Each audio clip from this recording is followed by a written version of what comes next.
So, బేసిక్‌గా ఏంటంటే, ఇప్పుడు ఇంతకుముందేంటంటే, మనకేదన్నా అంటే ఆరోగ్యానికి సంబంధించి ఏదైనా ఇష్యూస్ వచ్చినియనుకోండి, హ్మ్. పర్టిక్యులర్‌గా ఒక హాస్పిటల్‌కి వెళ్తూ ఉంటాం. ఈ మధ్య కాలంలో ఏంటంటే, ఫర్టిలిటీ సెంటర్స్ ఎక్కువనే ఉన్నాయి. అంటే హ్మ్. యాస్ ఎ కమర్షియల్ వేలో అని చెప్పకూడదు. బట్ అంటే ఎందుకు ఇంత బాగా కమర్షియల్ వేలో కనిపిస్తున్నాయి మనకంటే, లైఫ్ స్టైల్ అందరిలో ఉన్న లైఫ్ స్టైలే ప్రధాన కారణం అంటారా?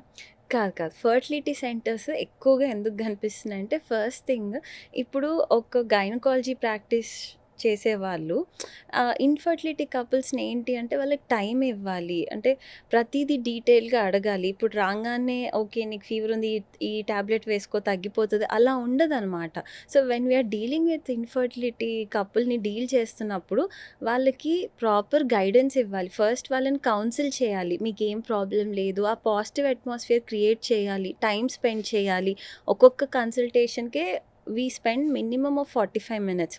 వాళ్ళని అర్థం చేసుకోవడానికి అసలు వాళ్ళ డే టు డే హ్యాబిట్స్ తెలుసుకోవడానికి కానివ్వండి, ఏదైనా. సో, అక్కడ మేబీ అంటే వాళ్ళు జనరలైజ్డ్‌గా వేరే ప్రాక్టీషనర్ దగ్గరికెళ్తే ఆ కేర్ వస్తుంది, రాదు అనేది నేను చెప్పలేను గానీ, బట్ డెఫినెట్‌లీ ఫర్టిలిటీ సెంటర్‌కి ఎళ్తే మటుకు ఎక్స్‌ట్రా ఆ కేర్ అయితే వస్తుంది. ఎక్స్‌క్లూజివ్ కేర్ అనేది వస్తుంది. హ్మ్. అదే కాకుండా ఇప్పుడు పెరుగుతున్న నంబర్స్‌ని బట్టి ఇన్‌ఫర్టిలిటీ సెంటర్స్ గూడా పెరిగిపోతున్నాయి. ఓకే. అంటే ఇంతకుముందు అసలెక్కడో అంటే హాస్పిటల్‌కెళ్ళడానికి గూడా ఆలోచించేవాళ్ళు.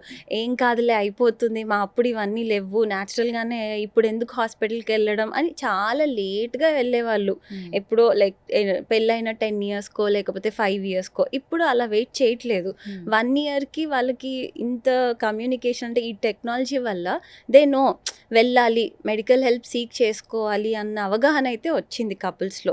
సో, ఇప్పుడు అంత టైం ఎవరు ఇవ్వట్లేదు. మేబీ హ్మ్. 1 ఇయర్‌కి ఆర్ కొంతమంది 6 మంత్స్‌కి వాళ్ళకి తెలుసు when they have to meet and కొంతమందికి దే నో ఏదో ప్రాబ్లమ్ ఉండుంటుంది మాలో అని గూడా అప్రోచ్ అవుతున్నారు.